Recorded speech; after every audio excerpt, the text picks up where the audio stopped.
Baik pemirsa TVR Parlemen dimanapun Anda berada, seperti diketahui bahwa saat ini gelombang PHK terus mengalami tren peningkatan.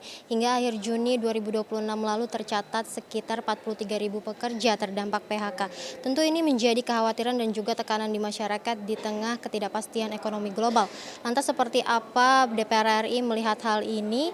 Saat ini telah hadir bersama kami anggota Komisi 9 DPR RI, Bu Neti Prasetyani dari fraksi PKS, Bu.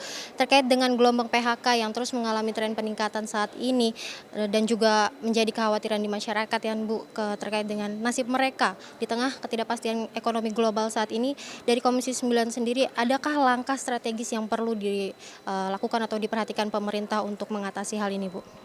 Ya, yang pertama tentu saja, dalam beberapa kali rapat kerja bersama, Menteri Tenaga Kerja Republik Indonesia, kemudian juga dengan DJSN dan juga jajaran direksi BPJS Ketenagakerjaan, kita selalu mengingatkan bahwa salah satu yang menjadi hak bagi para pekerja ketika mereka mengalami pemutusan hubungan kerja adalah bantalan sosial dalam bentuk jaminan kehilangan pekerjaan atau JKP.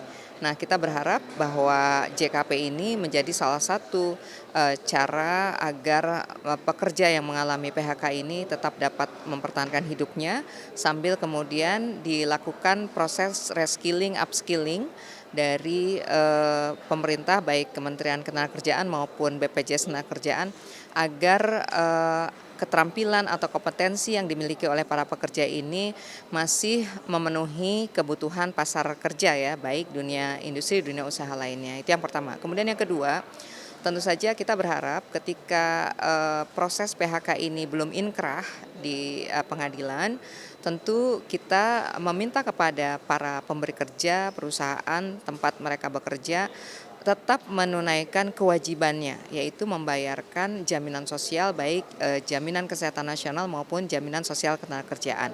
Kenapa? Karena inilah yang kemudian tidak akan memastikan mereka tidak jatuh pada tangga yang lebih dalam begitu ya. Jadi sudah jatuh tertimpa tangga. Jangan sampai kemudian proses PHK-nya belum selesai tapi ketika keluarga mereka sakit mereka sudah tidak bisa lagi mengakses layanan kesehatan. Nah, menurut saya disinilah fungsi pengawas ketenagakerjaan harus memastikan bahwa tidak ada pelanggaran norma ketenagakerjaan oleh pemberi kerja atau perusahaan. Sehingga premi BPJS Kesehatan dan juga Ketenagakerjaan itu tetap bisa dibayarkan oleh pemberi kerja yang nantinya akan berdampak pada jejaring sosial atau jaring pengaman sosial dalam bidang kesehatan maupun bidang yang lainnya. Dan yang ketiga tentu saja karena memang hari ini kita sedang dalam masa pembahasan revisi RUU Ketenagakerjaan, kita juga akan mendorong agar klausul di RUU Ketenagakerjaan ini betul-betul belajar dari Undang-Undang Cipta Kerja yang kita mendapatkan langsung aspirasi dan keluhan dari para pekerja, serikat buruh, bahwa dengan kehadiran Undang-Undang Cipta Kerja pada masa pandemi yang lalu, pintu PHK itu semakin banyak dan semakin besar ya. Nah, kita tidak ingin dalam RUU Ketenagakerjaan yang nantinya akan kita bahas itu tidak menjadi pencermatan ya dari Komisi 9 dalam membahasnya. Kita ingin bahwa ada klausul yang tidak memudahkan perusahaan dan pemberi kerja untuk melakukan pemutusan hubungan kerja.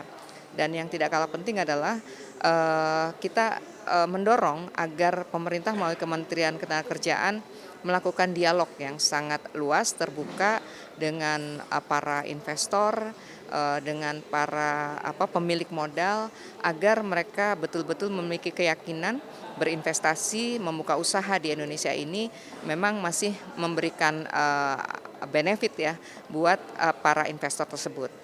Dan yang terakhir saya juga mendorong Kementerian Ketenagakerjaan Republik Indonesia karena memang nomenklatur ketenagakerjaan itu melekat pada Kemnaker, tapi lapangan kerjanya bukan hanya menjadi tanggung jawab Kementerian Ketenagakerjaan, maka seharusnya skema koordinasi kolaborasi ini dijalankan. Kenapa? Karena saya yakin program-program di kementerian lembaga lainnya banyak juga yang kemudian memberikan kesempatan bekerja bagi warga negara Indonesia. Seperti misalnya program padat karya pertanian di Kementerian Pertanian, kemudian juga di Kementerian PUPR ya. Nah, program-program padat karya yang ada di kementerian lembaga ini yang seharusnya bisa bisa diamplifikasi ya secara terintegrasi oleh Kementerian Ketenagakerjaan, sehingga peluang-peluang bekerja ini atau peluang-peluang dan kesempatan bekerja ini bukan hanya disediakan oleh Kementerian Ketenagakerjaan. Sampai saat ini perkembangan revisi Undang-Undang Ketenagakerjaan sudah seperti apa, Bu? Ya, terakhir kami sudah mendengarkan paparan dari Badan Keahlian DPR RI, dan sekarang sedang menunggu masukan dari fraksi-fraksi di DPR RI. Nantinya kita akan menyelenggarakan rapat panja kembali, dan setelah selesai kita sampaikan ke Badan Legislasi untuk dilakukan harmonisasi ya. Dari proses harmonisasi itu nanti ditunggu pandangan-pandangan fraksi sampai akhirnya tercapai kesepakatan bahwa ini adalah RUU inisiatif DPR RI. Nah, itu pun perlu mendapatkan persetujuan di rapat paripurna. Nah, setelah dari rapat paripurna diputuskan sebagai RUU inisiatif DPR RI, maka kemudian pimpinan DPR akan bersurat ke pemerintah, yaitu ke Presiden. Nah, Presiden nantinya akan membuat surpres ya, yang menugaskan kementerian atau lembaga tertentu untuk membahas RUU ini. Nah, kalau sudah ada surpresnya, baru kita akan bersama-sama pemerintah, ya, kementerian lembaga yang mendapatkan tugas, duduk bersama untuk membahas DIM ya dari RUU Ketenagakerjaan, seperti itu. Baik, Ibu, terima kasih atas wawancaranya. Baik pemirsa, itu tadi wawancara saya dengan Ibu Neti terkait dengan gelombang PHK yang saat ini mengalami tren peningkatan, dan tadi sudah disampaikan beberapa catatan yang perlu atau dilakukan oleh pemerintah segera untuk memitigasi gelombang PHK yang terus meningkat ini. Dan sekian dari kami, saya Nazia Sudirja, kembali ke rekan kami di studio.